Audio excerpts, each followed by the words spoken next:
നെന്മാറ ഇരട്ടക്കൊലപാതക കേസിൽ പ്രതി ചെന്താമരയുമായി തെളിവെടുപ്പ് ചൊവ്വാഴ്ച നടക്കും. പോലീസ് നാളെ കസ്റ്റഡി അപേക്ഷ സമർപ്പിക്കും. 100ഓളം വനിതാ പോലീസുകാരെ ഉൾപ്പെടെ വൻ സുരക്ഷാ സന്നാഹമാണ് തെളിവെടുപ്പിനായി പോലീസ് സജ്ജമാക്കുന്നത്.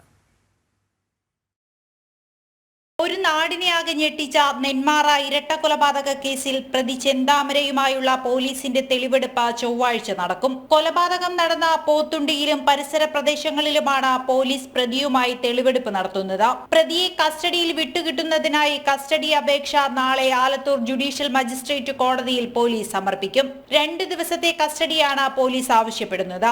തെളിവെടുപ്പിനായി 100ഓളം വനിതാ പോലീസുകാർ, ഡ്രോൺ നിരീക്ഷണം ഉൾപ്പെടെ വൻ സുരക്ഷാ സന്നാഹവും പോലീസ് ഏർപ്പെടുത്തുന്നുണ്ട്.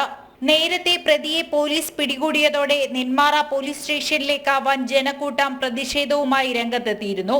മാത്രമല്ല, സ്റ്റേഷന്റെ മതിലും ഗേറ്റും ഉൾപ്പെടെ നാട്ടുകാർ തകർക്കുകയും ചെയ്തു. ഇനിയും അത്തരം സംഭവങ്ങൾ ഉണ്ടാകാതിരിക്കാനാണ് സുരക്ഷ ശക്തിപ്പെടുത്തുന്നത്.